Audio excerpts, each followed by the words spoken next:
तो ईसाई धर्म को अगर कोई एक्सेप्ट करता है तो ये धर्म परिवर्तन नहीं है। मैं उस हिंदू धर्म में जितना खुश नहीं था उतना मैं खुश ईसाई धर्म में हूँ।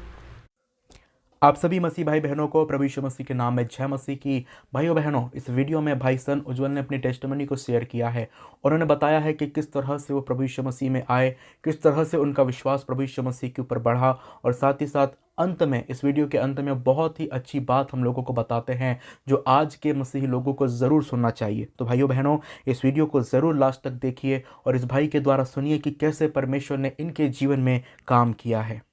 साथियों नमस्कार, मेरा नाम सन्नी उज्जवल है और मैं एक बार और YouTube चैनल के माध्यम से आप लोगों के बीच में हूँ।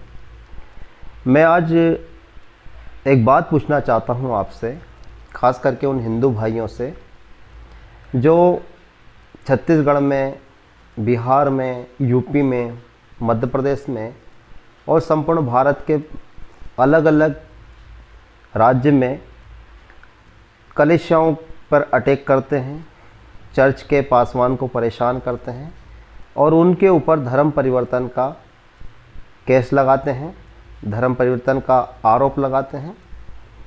तो सबसे पहले मैं आप लोगों से ये पूछना चाहूँगा कि धर्म परिवर्तन क्या होता है। मेरा ये जो वीडियो है ना, खास करके हिंदू भाई अच्छे से सुन लें, अच्छे से सुन लें मेरा वीडियो। क्या होता है धर्म परिवर्तन भाई? हमें तुम ये बताओ कि धर्म परिवर्तन क्या होता है।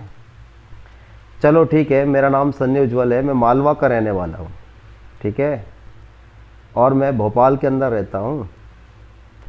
और धर्म परिवर्तन क्या होता है मैं तुम्हें समझाता हूँ कि धर्म परिवर्तन होता क्या है, ठीक है। 2005 में मेरी शादी हुई थी और शादी होने के बाद में हमारी एक रीति होती है कि हम लोग मंदिर जाते हैं और वहाँ पर नारियल चढ़ाते हैं। तो मैं अपनी पत्नी के साथ में और अपने कुछ रिश्तेदारों के साथ में मंदिर गया और वहाँ पर हम लोग नारियल चढ़ाने के लिए गए। तो हमारे गांव के पंडित जी ने नारियल मेरे हाथों से ले लिया और मुझे इस प्रकार से कहा कि भैया तुम अनुसूचित जाति के व्यक्ति हो, यानी कि दलित हो, मंदिर में नहीं चढ़ सकते, ठीक है, आप हमें नारियल दे दो, हम चढ़ा देंगे और आपको वापस दे देंगे। तो मुझे ऐसा लगा कुछ समय के लिए, वहाँ से आने के बाद मैं काफ़ी सोचता था कि यार ये कैसा धर्म है जिसमें मैं नारियल चढ़ाने के लिए भगवान के पास गया और पंडित मेरे हाथ से ले लेता है और कहता है कि तुम दलित हो, तुम्हें मंदिर में नहीं आना है। तो मुझसे भगवान अशुद्ध हो जाएगा, मतलब मैं अगर मंदिर में चला गया तो भगवान अशुद्ध हो जाएगा। तो जब मैंने हिंदू धर्म के बारे में पढ़ा, हिंदू धर्म को मैंने जानने की कोशिश की, तो मैंने क्या देखा कि हिंदू धर्म के अंदर 4 वर्ण हैं और पहला वर्ण है ब्राह्मण, सेकंड है क्षत्रिय और तीसरा है वैश्य और चौथा है शूद्र। अगर वो एक ब्रह्मा से अगर पैदा कैसे 4 जगह से हो सकता है भाई? सर से भी होगा, ब्रह्मा से पैदा कैसे हो सकता है? पहले तो ब्रह्मा स्त्रीलिंग है कि पुल्लिंग है ये हमें पता होना चाहिए। तब ब्रह्मा से पैदा हुआ तो सर से भी पैदा हो गया, है ना, और भुजा से पैदा हो गया, पेट से पैदा हो गया और पैर से पैदा हो गया। चलो मैं मानता हूँ 4 स्त्री होगी, पर वो 4 स्त्री भी क्या ऐसे पैदा कर सकती है? अच्छा ठीक है, मैं मान लेता हूँ कि ऐसा किया होगा, तो भैया अब करके बता दो। अब तो तुम नहीं कर सकते क्योंकि अब तो विज्ञान आ गया और अब सब लोग पढ़ लिख गए ना। पहले लोग पढ़े लिखे नहीं थे तो इसलिए तुम अपने स्तर पे हर कुछ बना के अंधविश्वास फैलाते रहते थे। आजकल तो लोग पढ़े लिखे लोग हैं। तो मुझे लगा कि मैं तो भाई पैर से पैदा हुआ हूँ और पैर से पैदा हुआ तो मैं दलित हूँ, मैं शूद्रा हूँ, और शूद्रा है तो फिर मैंने शूद्रा के बारे में जानकारी निकाली कि भाई ठीक है जरा इसके बारे में पढ़ लिया जाए। तो शूद्रा के बारे में जब मैंने पढ़ा तो इसमें 6743 जाति है और इसमें एससी भी आता है, एसटी भी आता है और ओबीसी भी आता है। अब एससी, एसटी और ओबीसी ये टोटल 6743 जाति शूद्रा में आती है। अब भैया हिंदू धर्म की ये 4 वर्ण व्यवस्था है।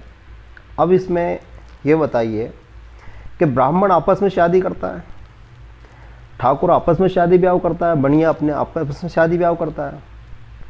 पर जो शूद्र वर्ण है इसमें 6743 जाति इन्होंने बनाई ताकि ये लोग कभी एक ना हो पाए और ये आपस में रोटी बेटी ना कर पाए। पर हमारे जो बाबा साहब अम्बेडकर थे, जो हमारे शूद्रों के लिए मसीहा के रूप में आए, उन्होंने 6743 जाति को 3 जाति में बदल दिया, एक SC, एक ST, एक OBC।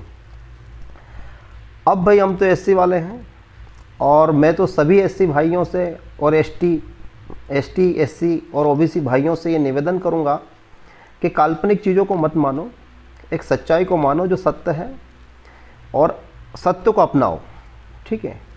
तो जब मैंने हिंदू धर्म के बारे में तो पढ़ लिया, फिर मैंने कुछ रिलीजनों के बारे में पढ़ना शुरू किया, जिसमें हिंदू था, मुसलमान था, सिख था, ईसाई था, जैन था, बौद्धिस्ट था, फारसी था, यूनानी था, मांदी था, कुशी था, बबई था, यजीदी था। जब मैंने अलग अलग धर्मों के बारे में पढ़ा तो मुझे सारे धर्मों में बौद्ध धर्म और ईसाई धर्म अच्छा लगा। तो मुझे लगा कि ये धर्म वो धर्म है जो मानवता की बात करते हैं, इंसानियत की बात करते हैं, भाईचारे की बात करते हैं और यहाँ पर बराबर का सम्मान का दर्जा मिलता है, मान सम्मान मिलता है। एक चमार जाति का व्यक्ति भी अगर प्रभु यीशु को मानता है तो पादरी बन जाता है और बड़े बड़े ब्राह्मण बढ़िया ठाकुर से जो लोग प्रभु में आए हैं, कन्वर्ट होके हुए हैं या जिन्होंने अपने मन को परिवर्तित किया है और जीवित परमेश्वर को उन्होंने ग्रहण किया है, वो उनके साथ में बैठता है। तो ईसाई धर्म में जातिवादी नहीं है। ईसाई धर्म में कभी ये नहीं पूछा जाता कि तेरी जात क्या है तभी हम तुझे बेटी देंगे।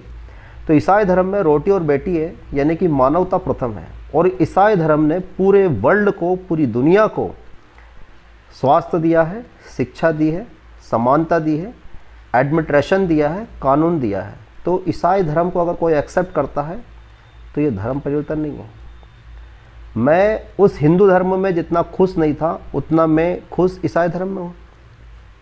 और हमारे जो लोगों ने SC ST OBC के लोगों ने जो हिंदू धर्म का त्याग करके जो गौतम बुद्ध के अनुयायी बने, बौद्ध धर्म को अपनाया, प्रभु यीशु मसीह के अनुयायी बने, आज वो सब खुश हैं। और उनकी खुशी से ये कुछ लोग हैं, मैं पूरे हिंदू भाइयों को बुरा नहीं कह रहा हूँ, ये कुछ लोग हैं जो हिंदूवादी जहर पिला रहे हैं, ठीक है, कोई बात नहीं, पिलाओ। पर एक बात याद रखना, फर्स्ट सेंचुरी के अंदर एक किंग नीरो था, उसने भी तकरीबन 10 लाख यहूदियों को मारा था और यरूशलेम में, इज़राइल में आग लगा दी थी। और उसी टाइम में फर्स्ट सेंचुरी में मसीह समाज के ऊपर पहला परसिक्यूशन आया था। पर जितना ज़्यादा उनको सताया गया उतने ज़्यादा क्रिश्चियन बढ़ गए और आज दुनिया में नंबर 1 पे क्रिश्चियन है।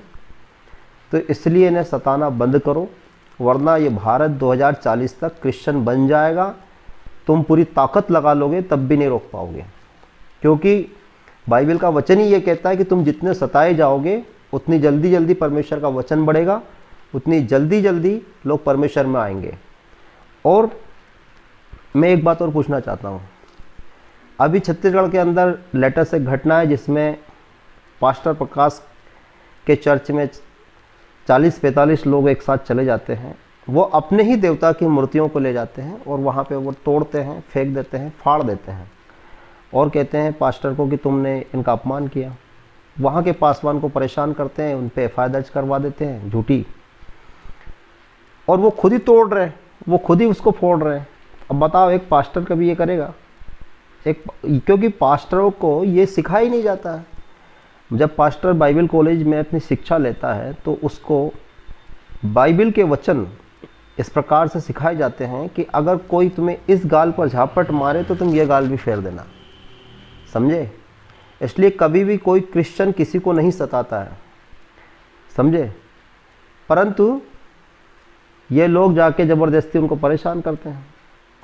मैं मेरे हिंदू भाइयों से एक बात कहना चाहूँगा, जितने भी तुम लोग जो RSS की जो शाखाएं चला रहे हो, किसी दिन किसी मस्जिद के ऊपर तुम जाओ और उस मस्जिद के ऊपर जाके कोई नमाज पढ़ते टाइम में जाके इस प्रकार की हरकत करो। अगर तुम्हारी माँ ने दूध पिलाया है तो एक बार ऐसा करके दिखाना और फिर सन्नी उज्ज्वल से बात करके बताना, ठीक है। देखो सीधे साधे पादरियों को सताना छोड़ दो, वरना क्या होगा ये आप भी नहीं समझ पाओगे, ठीक है। क्योंकि परमेश्वर की मार बहुत बुरी होती है। भोरा के अंदर एक कहानी है, भोरा की एक कहानी जो मैं आपको सुनाना चाहता हूँ। वहाँ परमेश्वर का एक दास सेवकाई करता था, और उस परमेश्वर के दास को जब केरोसिन की ज़रूरत पड़ती थी तो जो केरोसिन बांटने वाला है वो उसको ईसाई बोलकर मना कर देता कि नहीं नहीं, तुम तो ईसाई हो, हम तुम्हें केरोसिन नहीं देंगे। तो इस प्रकार से वो परमेश्वर का दास बार बार जाता है और वो बार बार मना कर देता है। एक दिन परमेश्वर का दास जल्दी जल्दी जाके सामने आगे लाइन लग गया। आगे लाइन लगा तो उसका नंबर आ गया। उसने बोला, सर मैं 8 दिन से परेशान हूँ, आप मुझे तेल दे दो। कहने लगा, अरे क्या का तेल, कोई तेल वेल नहीं मिलेगा तुमको, चले जाओ यहाँ से, तुम बाहर से आए हो, तुम बाहर के हो। इस प्रकार से वो उस परमेश्वर के दास को बेइज्जत करता है और डांटता है, और वो बेचारा अपने घर आ जाता है। और उन्होंने लकड़ी को जला के, चूल्हा जला के उस रात को खाना पकाया। और जब मॉर्निंग में वो अपने किसी काम से शहर जा रहा था, तभी उसको ये बात पता पड़ी कि वो केरोसिन बांटने वाले भैया के ऊपर से ट्रक चढ़ के निकल गया। चिपला हो गया, चिपला, ख़त्म।